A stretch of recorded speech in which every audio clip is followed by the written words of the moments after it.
Bonjour tout le monde, très content d'être avec vous aujourd'hui. Donc, comme ça a été dit, Simon Marchand, je suis le chef de la prévention de la fraude et le directeur de la gestion de produits chez Nuance Communication. Je suis là aujourd'hui pour vous parler de biométrie, plus spécifiquement de biométrie vocale. Donc, on va s'en tenir à un seul sujet de biométrie pour aujourd'hui. Mon objectif, c'est vraiment de vous donner une vue à haut niveau de ce que cette technologie-là veut dire aujourd'hui, c'est quoi sa présence, pourquoi est-ce qu'on l'utilise, pourquoi est-ce que beaucoup d'organisations utilisent cette technologie-là, puis de parler un peu aussi des menaces, en fait, qui peuvent se présenter contre de telles technologies. J'ai un gros agenda. Il est possible que je saute la dernière section. Je veux pouvoir prendre des questions à la fin. Il y a souvent beaucoup de questions sur ces sujets-là. Donc, on va regarder d'abord le contexte. Pourquoi est-ce qu'on parle de biométrie aujourd'hui? Pourquoi est-ce que c'est pertinent dans les grandes organisations ou pour les gouvernements? On parle vraiment de biométrie pour lutter contre la fraude. Donc, c'est quoi le portrait de la fraude aujourd'hui? C'est un peu mon parcours, mais je vous en dirai un peu plus sur d'où je viens. On va parler aussi un peu de terminologie, technologie. Qu'est-ce que ça veut dire, les différentes technologies de biométrie? Dans quel contexte on les utilise? On va parler de biométrie concrètement. Comment c'est utilisé pour prévenir la fraude, comment c'est utilisé pour investiguer des cas de fraude. Donc, si on l'a manqué, comment est-ce qu'on est capable d'enquêter en utilisant ces outils-là et ces technologies-là.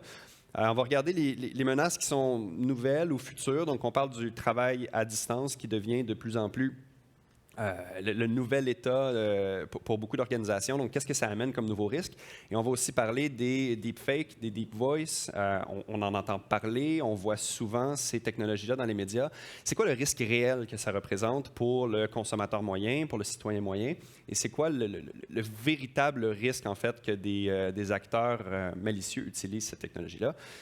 Et finalement, si on a le temps, j'aimerais ça toucher un peu à la question de l'identité numérique. C'est des conversations qu'on a beaucoup depuis quelques mois au Québec. Donc, c'est quoi le rôle de la biométrie à l'intérieur de ces projets de numérisation des identités nationales?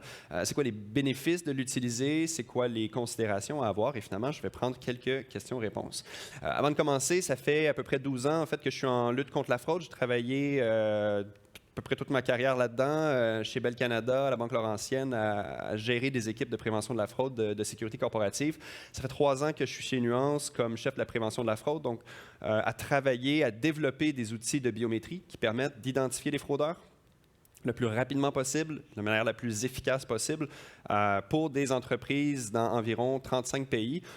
Donc, on a une couverture globale. Ce que je vous amène aujourd'hui, quand je vous parle de tendances, c'est des tendances qui sont mondiales. J'essaie de vous donner le plus possible une vue d'ensemble de ce qui se passe sur la planète.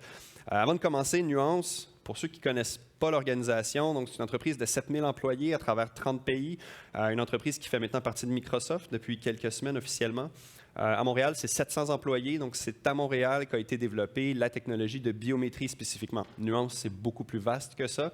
C'est une entreprise qui fait dans les services de santé, qui fait aussi dans les services, ce qu'on va appeler du Intelligent Engagement, donc de l'intelligence artificielle appliquée à l'interaction avec des clients. Donc moi, je me focus vraiment sur l'intelligence artificielle appliquée à l'identification des gens par la voix. Commençons avec un peu de contexte. 2021, ça a été une grosse année pour la biométrie.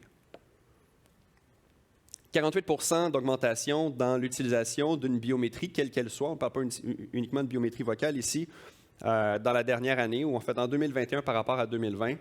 Je ne surprendrai personne en disant que c'est la COVID qui a eu le plus gros impact en fait sur cette augmentation de l'adoption de la biométrie. Donc, c'est une technologie qui est présente partout, qu'on utilise tous les jours. Je suis sûr que tout le monde ici l'utilise. Donc, c'est autant au niveau personnel quand on a nos appareils, autant qu'au niveau de l'interaction avec des grandes organisations, des banques, des entreprises de télécommunications, des services gouvernementaux ou encore des compagnies d'assurance. Donc, c'est une technologie qui est partout, qui est largement acceptée par beaucoup de personnes, mais qui parfois peut avoir mauvaise presse. Puis on touchera un peu aux éléments qui font que parfois on a une mauvaise perception de la biométrie et d'autres fois ça peut être bien utilisé. La COVID, ça a été un accélérateur de changement pour beaucoup d'organisations à cause des augmentations des cas de fraude sur certains canaux d'interaction qui avaient été un peu laissés de côté par les fraudeurs. Quand j'ai commencé il y a 12 ans, la fraude, c'était une fraude très artisanale. C'était des gens qui étaient dans un garage, qui créaient une petite machine pour cloner des cartes, qui allaient installer ça chez Starbucks. Ils retournaient 2 semaines après, il y avait l'information d'à peu près 500 ou 1000 cartes de paiement. Faisaient les copies eux-mêmes et ils allaient retirer de l'argent dans des guichets automatiques ou faire des achats. Avec l'introduction de la carte à puce, ça a été de plus en plus difficile pour ces acteurs-là d'opérer de cette manière-là. Et donc, ils se sont tournés vers le vol d'identité.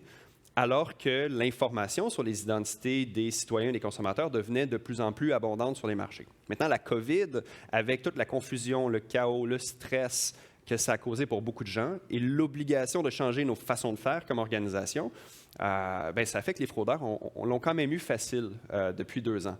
Et donc, la COVID a été un accélérateur pour les investissements dans les mesures de sécurité, les projets de prévention de la fraude pour beaucoup de grandes organisations. Et la biométrie fait partie de ça. C'est pour ça que ça devient pertinent d'en parler aujourd'hui.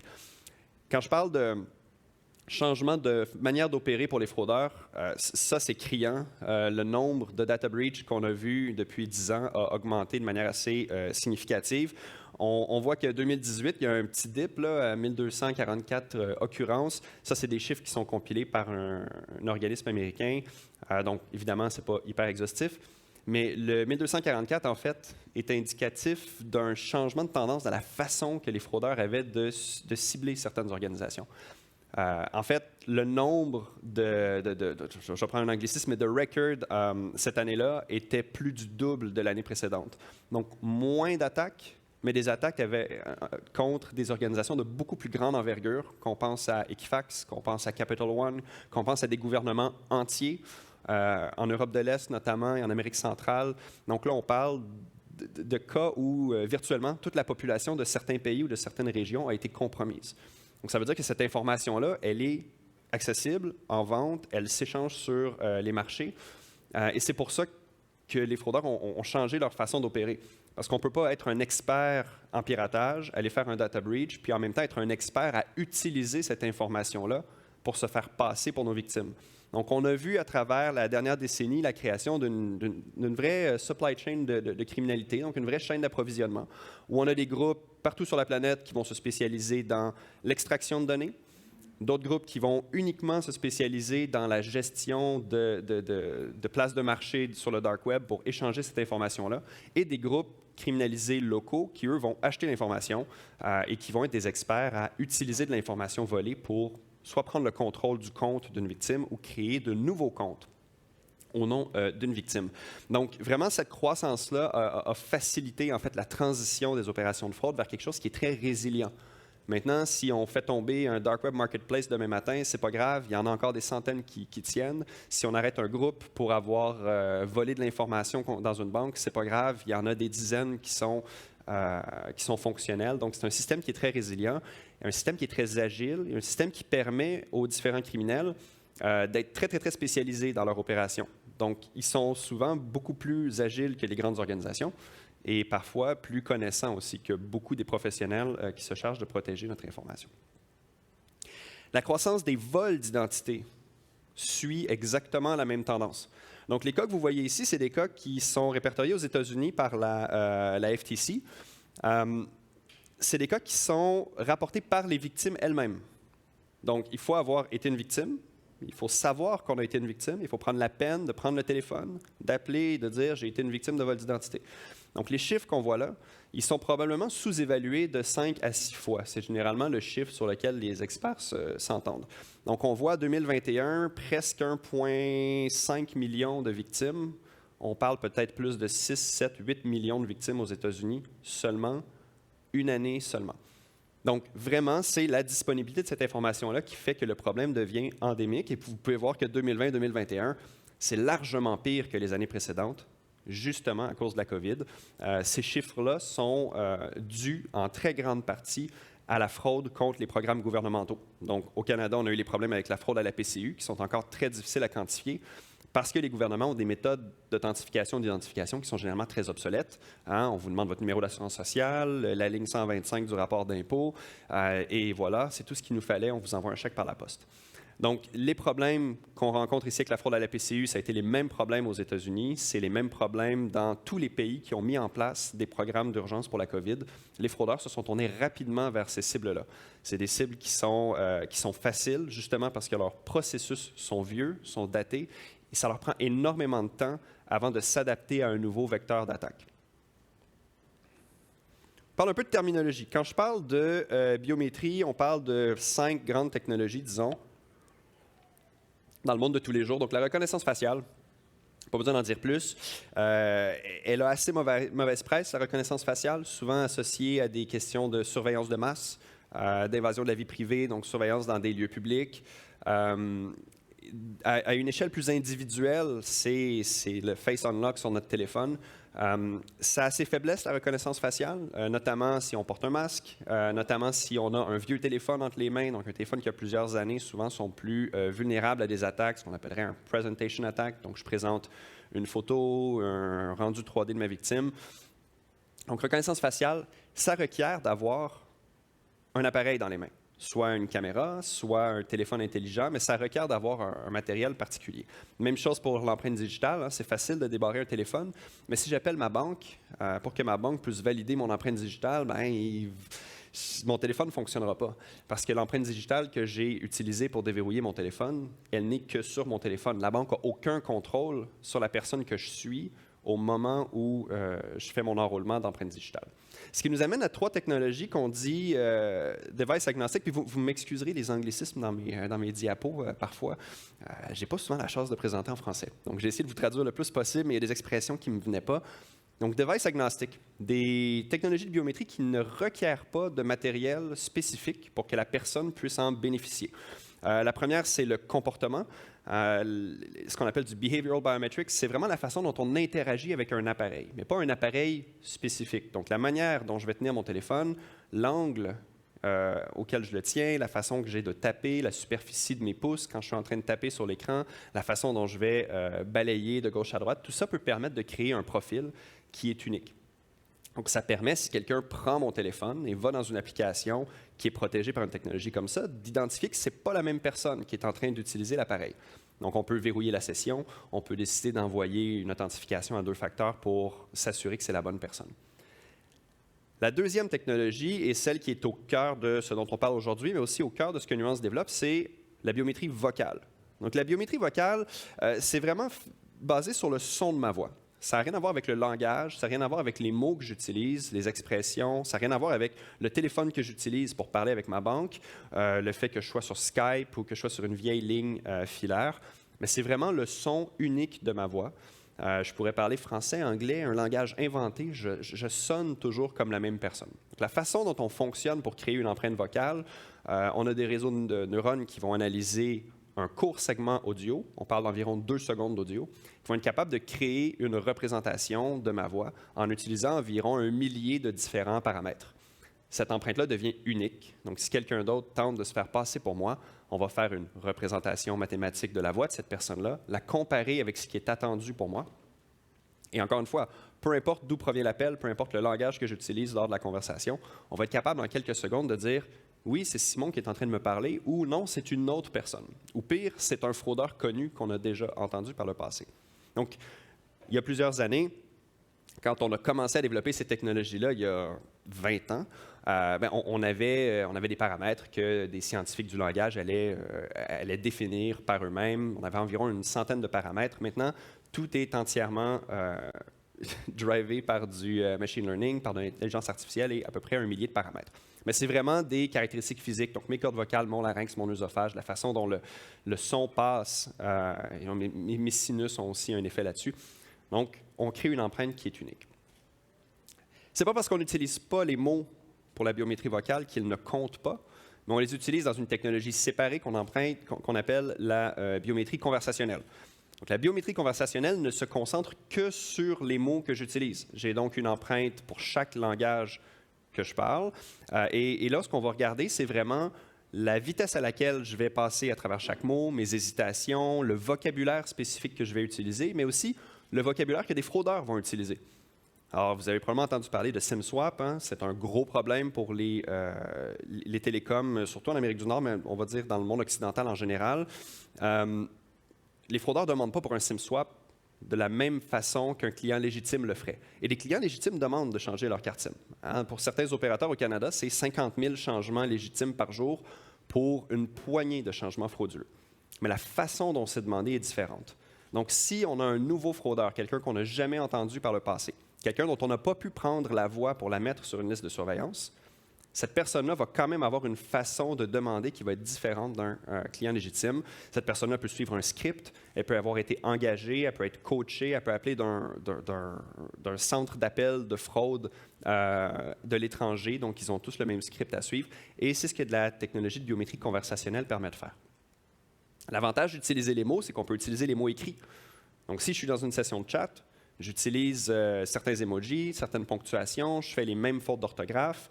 On est capable de dire, oui, c'est Simon, effectivement, il m'écrit comme il le fait habituellement, ou au contraire, c'est quelqu'un qui est en train de m'écrire d'une manière qui m'indique que c'est un fraudeur que j'ai peut-être déjà vu, ou une conversation que j'ai vue plusieurs fois avec les mêmes erreurs répétées plusieurs fois sur une courte période de temps.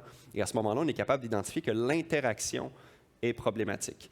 La biométrie, c'est vraiment de se concentrer sur l'interaction et de passer une étape en avant de ce qu'on fait habituellement en prévention de la fraude dans les grandes organisations, qui est un focus sur la transaction.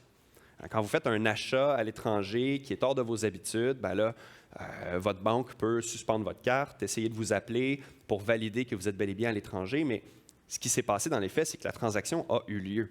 Si c'est un fraudeur qui a fait cette transaction-là, l'argent est sorti. Si jamais il y a un changement d'adresse à votre nom sur votre compte de carte de crédit et qu'on réémet une carte de crédit, ce que la banque est en train de faire, c'est de regarder la transaction elle-même. Mais il est trop tard. La transaction a déjà été faite, vous êtes déjà une victime, il y a déjà un impact négatif sur vous.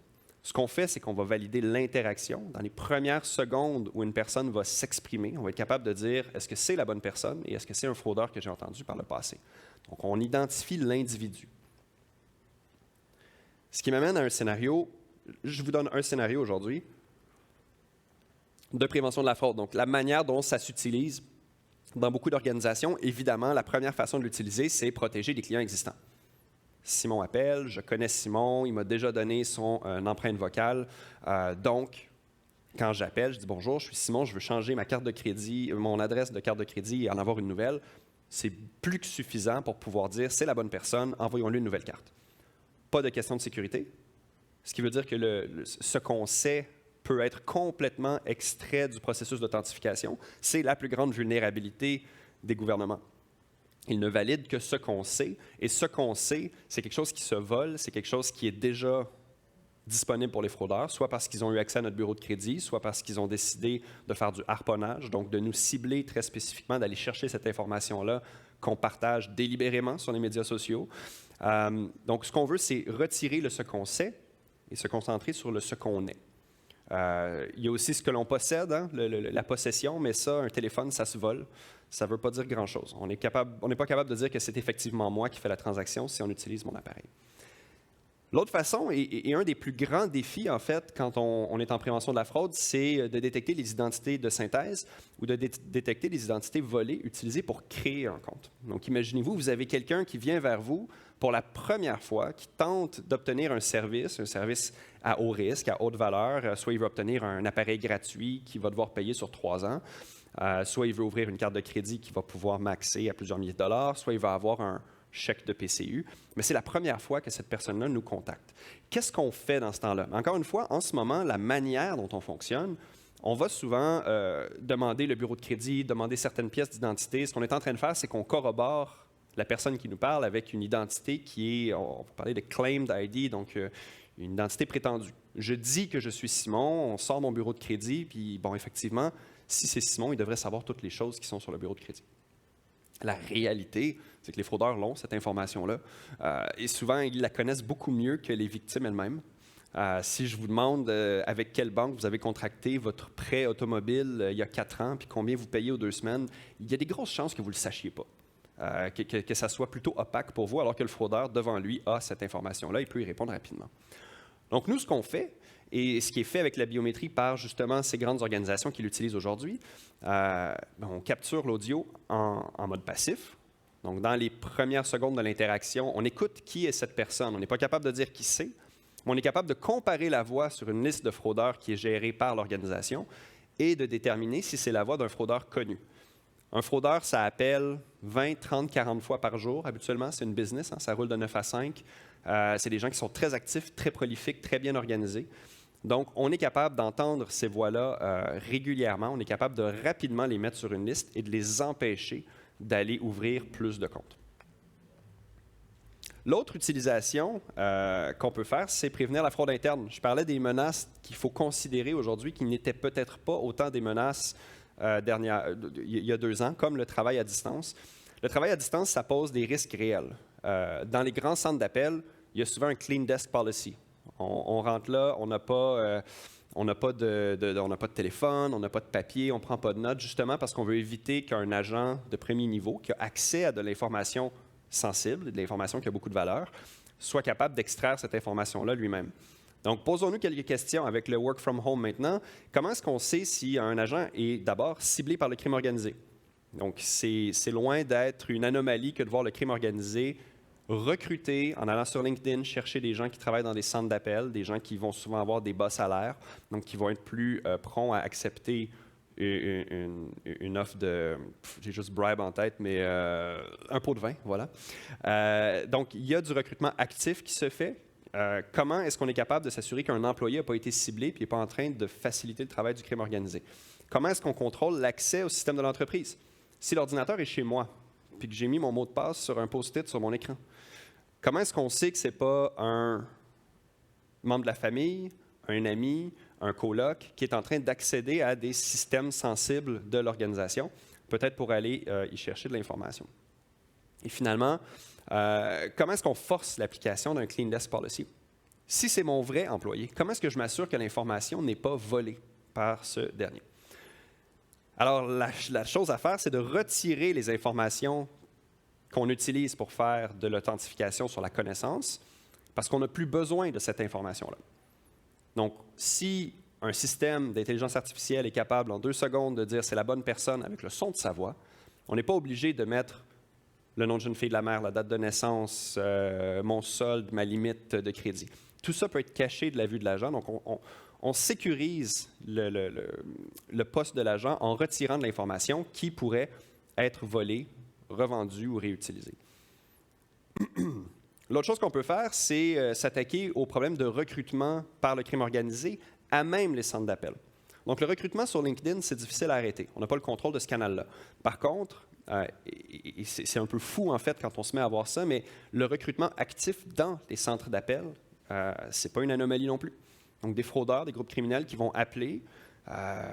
Vous arrivez dans une banque. « Bonjour, qu'est-ce que je peux faire pour vous? Écoute, j'ai une offre à te faire. Je te donne 500$ si tu me laisses rentrer dans tel compte. Ou si tu me donnes telle information, contacte-moi sur Telegram, voici mes informations, puis on s'en jase. » C'est des problèmes avec lesquels beaucoup d'organisations ne savent pas comment gérer.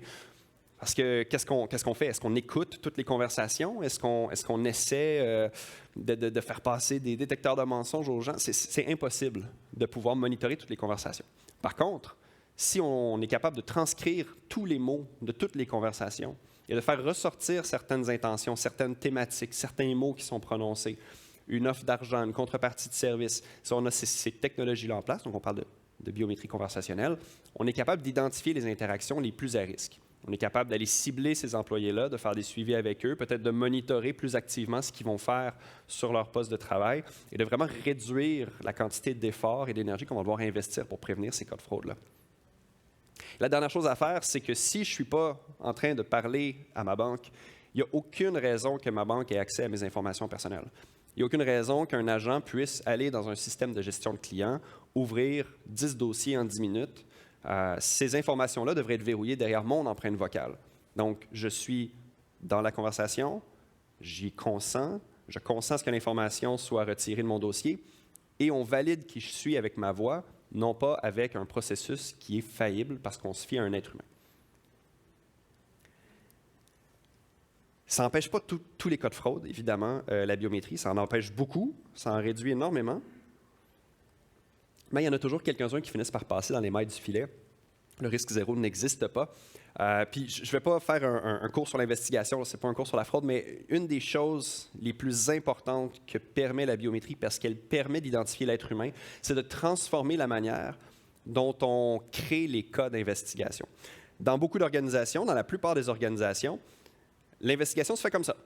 J'ai une victime, elle m'appelle, elle déclare une fraude, il y a une perte, je fais l'enquête, je détermine que le 1 500 $ n'est pas la responsabilité de cette victime-là, ferme le cas, rembourse, passe au suivant.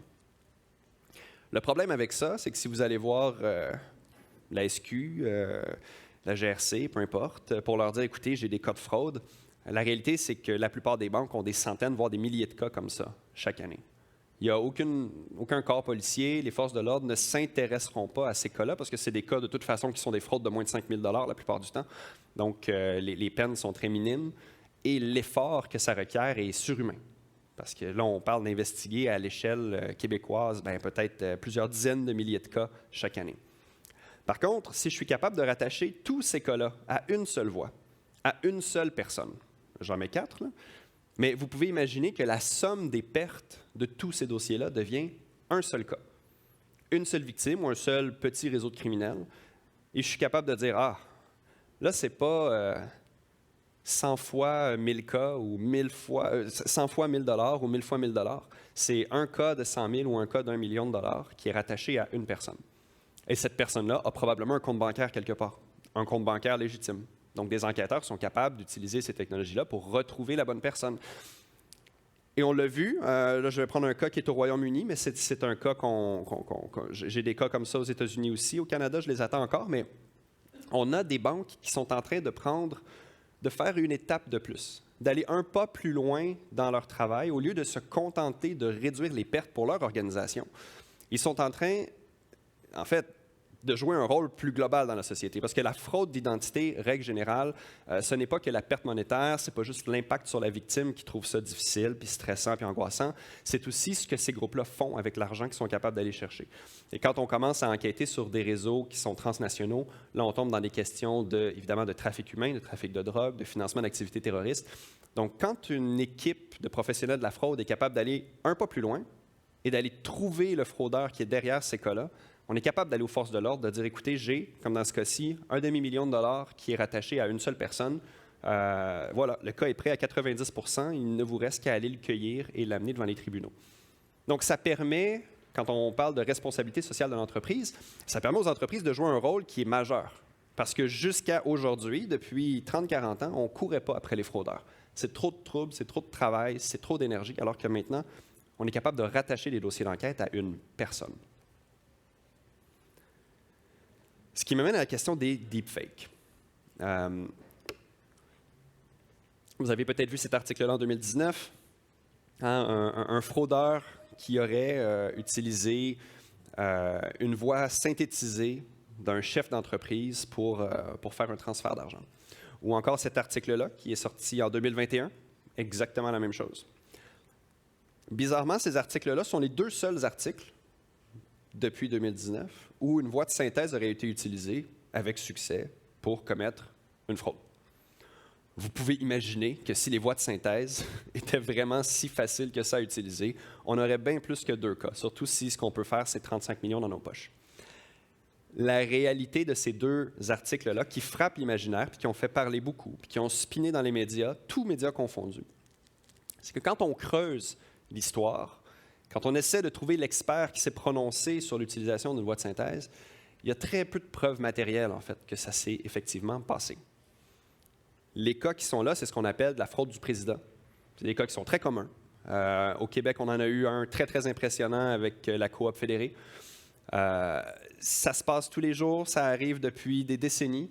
Et en gros, c'est de se faire passer pour un employé d'une organisation pour tenter de cibler un employé qui a le pouvoir de faire des transferts de fonds impressionnants ou de haut montant, en se faisant passer soit pour le CEO, soit pour un vice-président, soit pour une firme d'avocats.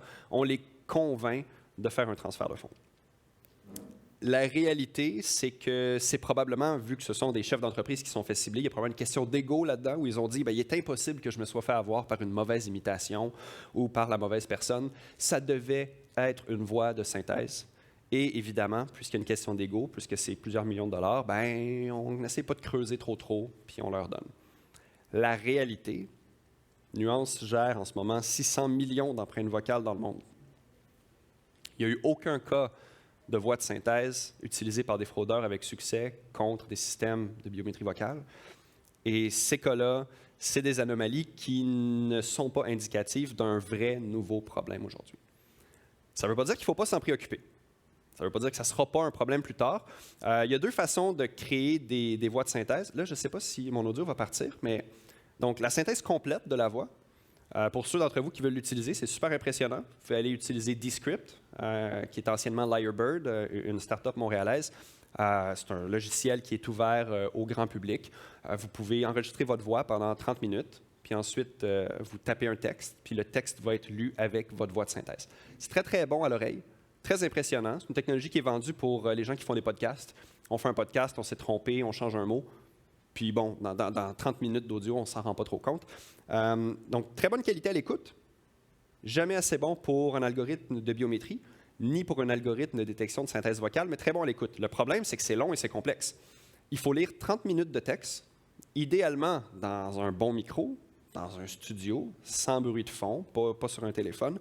Donc, vous pouvez imaginer qu'un fraudeur qui veut cibler une victime, ben là, il faut que je mette ma victime dans un studio, que je lui fasse lire 30 minutes de texte. Il faut que ce soit un texte précis, parce que ce texte-là doit contenir le consentement de la personne qui est validé avant que la voix soit créée. Et ensuite, taper le texte en sachant exactement ce que la banque ou ce que la telco va me demander pour générer la voix de synthèse. C'est extrêmement complexe. Dans les faits, les fraudeurs ne font pas ça. S'il y a un système de biométrie vocale à la banque A, je vais aller à la banque B. Encore une fois, la fraude, c'est une business. Je veux pouvoir frauder 40 personnes par jour. Je ne vais pas commencer à passer 40 heures de ma vie ou 100 heures à cibler une seule personne. Donc, pour vous donner une idée un peu de ce que ça donne, normalement, ça devrait marcher si je fais ça. Its mother does everything possible to help it. The storm is now subsiding, but not all the elephants have been so lucky. One youngster has got lost. Thirsty and exhausted, it follows the tracks to its mother, but sadly in the wrong...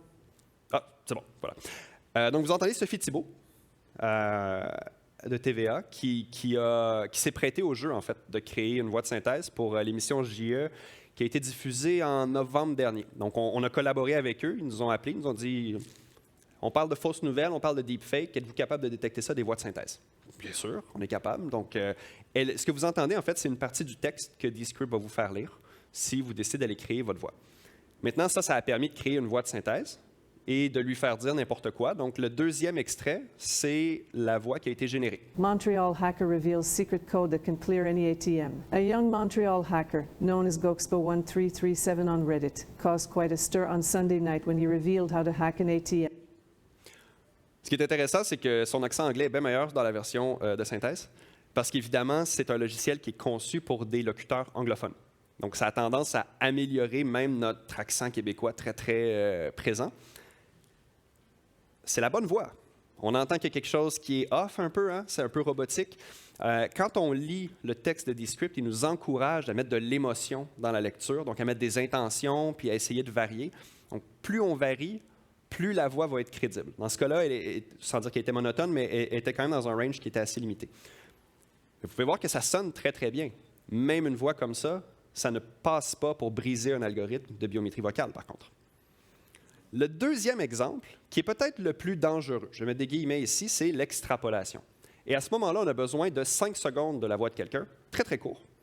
Et ce qu'on va faire, c'est qu'on va appliquer un modèle qui a été créé à partir de locuteurs de même sexe et de même langue.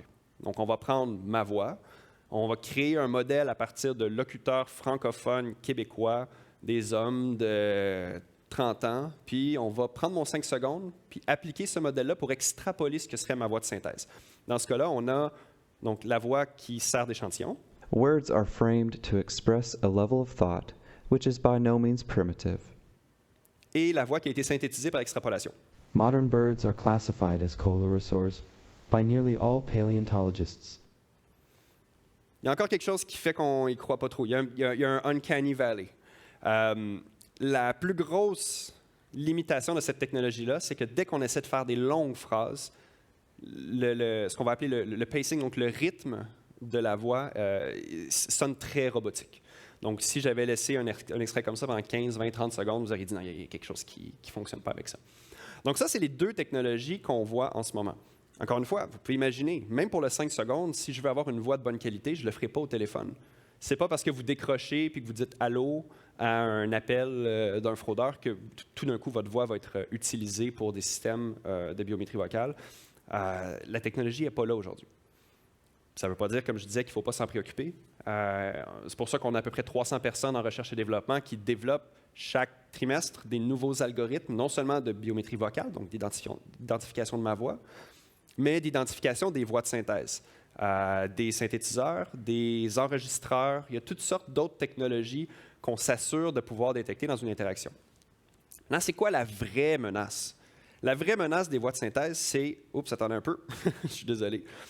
Voilà. Si on veut détecter les voix de synthèse avant de parler de la vraie menace, il y a plusieurs algorithmes en fait qui travaillent en collaboration. Je parlais de biométrie vocale, de biométrie linguistique ou conversationnelle d'un côté, mais il y a d'autres choses qu'on va aller regarder. On va aller regarder l'empreinte de l'appareil.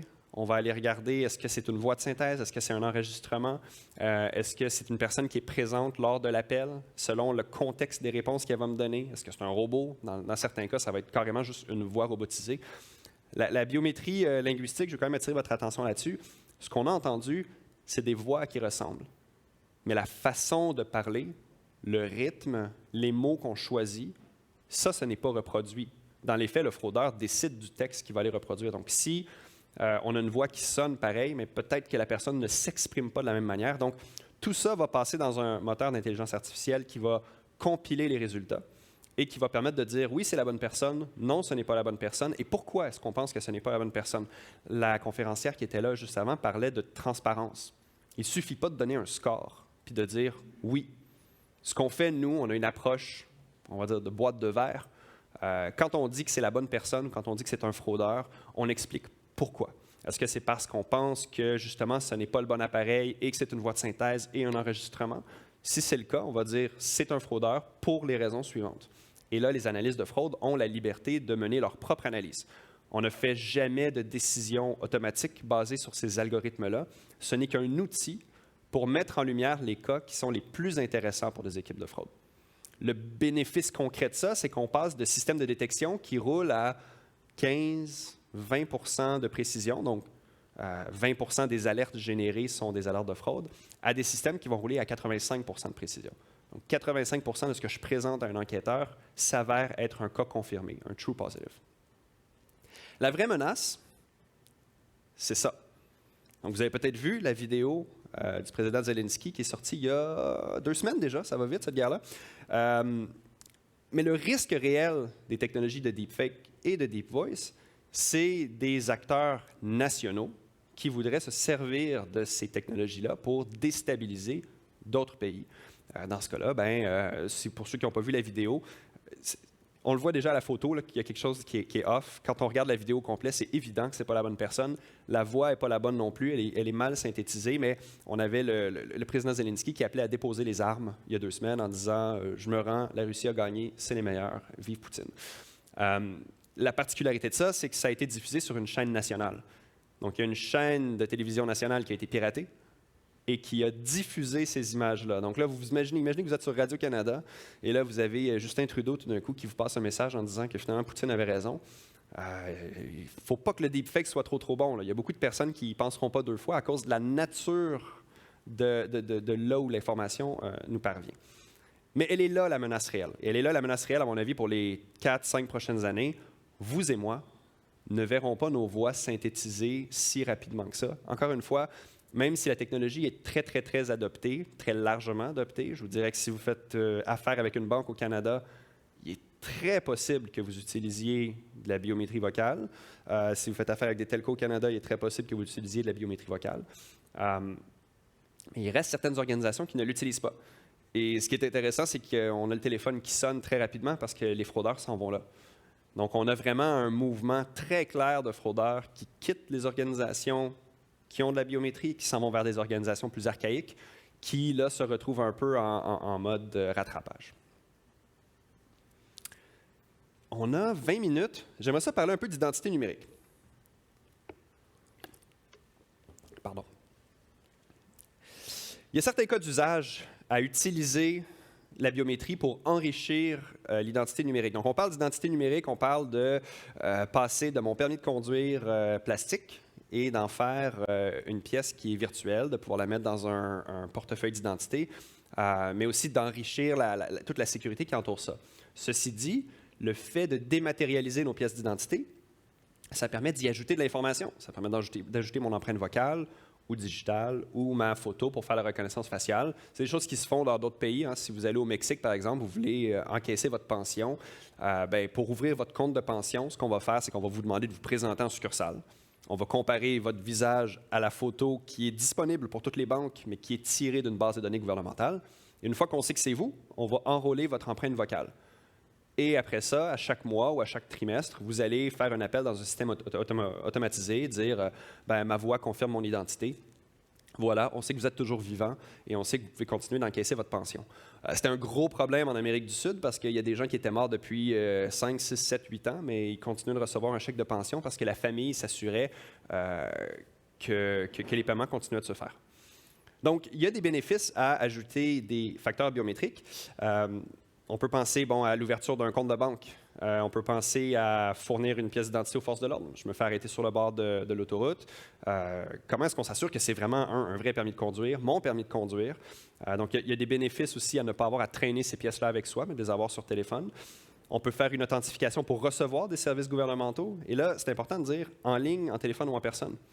Des services critiques comme un passeport, comme aller recevoir des prestations pour un service donné, donc des services qui sont à haut risque, il faut pouvoir les donner à distance. Il faut pouvoir garantir l'accessibilité à ces services-là. Et si on est obligé de se présenter, si on est obligé d'avoir un téléphone, ce n'est pas un service qui est accessible. Ma grand-mère n'aura jamais de téléphone intelligent. Par contre, c'est probablement la population la plus vulnérable à des cas de fraude, d'abus par la famille, d'abus par des aides-soignants. Mais comment est-ce qu'on protège ces populations-là qui sont vulnérables? Comment est-ce qu'on leur garantit la même accessibilité, la même sécurité? Si on est capable de dire à ma grand-mère de simplement parler au téléphone, puis comme ça, on l'authentifie, là, tout d'un coup, elle a accès au même niveau de sécurité qu'une personne qui a un smartphone avec un lecteur d'empreintes digitales. Authentification dans les universités, quand on parle d'apprentissage à distance, comment est-ce qu'on sait que c'est les bonnes personnes qui sont en train de faire les examens? Vérification de l'âge pour accéder à du contenu en ligne ou pour acheter certains articles qui nécessitent d'avoir 18 ans, par exemple, etc., etc., etc. Donc, ça permet vraiment de faciliter, en fait, la validation de beaucoup d'informations sans avoir à nécessairement avoir le téléphone dans les mains, le portefeuille dans les mains. Je prends 2 exemples. Protéger une app. Pouvez-vous me fournir une preuve d'adresse? Oui, bien sûr. Je vous montre ma preuve d'adresse. Ma voix et mon mot de passe. Et on valide. Oups, je ne pèse pas sur le bon bouton. Ma voix et mon mot de passe, on sort un code QR et on confirme que l'adresse est la bonne ou on confirme que mon âge est le bon. Mais on n'est pas obligé de donner mon âge. Quand on va dans un bar, par exemple, puis qu'on donne notre permis de conduire pour savoir si on peut entrer, ce que le doorman a besoin de savoir, c'est avez-vous 18 ans? Avez-vous au moins 18 ans? Pas quel âge avez-vous? Pas où habitez-vous? Pas quel est votre numéro de permis de conduire? Pas quel est votre nom? Tout ça, ce n'est pas nécessaire de le partager avec le doorman.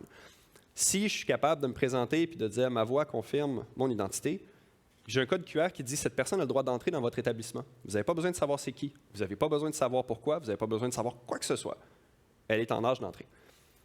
Quand on est capable d'utiliser un facteur biométrique, on n'est plus obligé, en fait, de même présenter une photo ou quoi que ce soit. On sait que le portefeuille n'est déverrouillé que pour la personne qui y est rattachée. C'est aussi quelque chose qui va faciliter le transfert de portefeuille d'identité numérique. Là, c'est facile de parler, ah oui, on va avoir un portefeuille d'identité numérique, tout va être sur mon téléphone, on va suivre mon téléphone, le tracer, on va savoir que c'est le mien. Qu'est-ce qui arrive si je le perds dans le fond d'un lac et là qu'il faut que ce portefeuille-là, qui est virtuel, soit transféré à un nouvel appareil? Je vous garantis une chose, les fraudeurs, c'est l'argument par excellence quand ils vont dans une telco. Ils rentrent dans la boutique, j'ai plus mon téléphone, je l'ai laissé tomber dans le fond du lac, je ne peux pas recevoir votre SMS, je ne peux pas recevoir votre appel, j'ai besoin que vous me donniez un nouveau téléphone avec une nouvelle carte SIM pour mon numéro de téléphone. Comment on est capable de s'assurer que si on transfère une identité d'un appareil à un autre, c'est la bonne identité? Bien, c'est le même principe. Disons qu'on achète un nouvel appareil, nouvel opérateur, nouvelle IMSI, donc la nouvelle carte SIM, nouveau numéro de série, nouveau numéro de téléphone. Il n'y a plus personne qui fait ça, c'est Alien, mais je décide de tout changer. Comment est-ce que le gouvernement va savoir que c'est moi qui est le détenteur légitime de l'identité qu'on tente de transférer sur un appareil qui est complètement inconnu? Bien, ma voix confirme mon identité. Parfait. On autorise ça après avoir validé contre la base de données gouvernementales et on transfère uniquement une fois que cette validation-là est faite, le portefeuille d'identité numérique vers le nouvel appareil. Et cette validation-là peut se faire dans un RVI, donc je pourrais appeler dans un système de réponse vocale interactif, sur une ligne filaire. Ça pourrait se faire sur une session Skype, sur Teams, ça pourrait se faire à un kiosque, ça pourrait se faire en personne alors que je parle à quelqu'un au comptoir.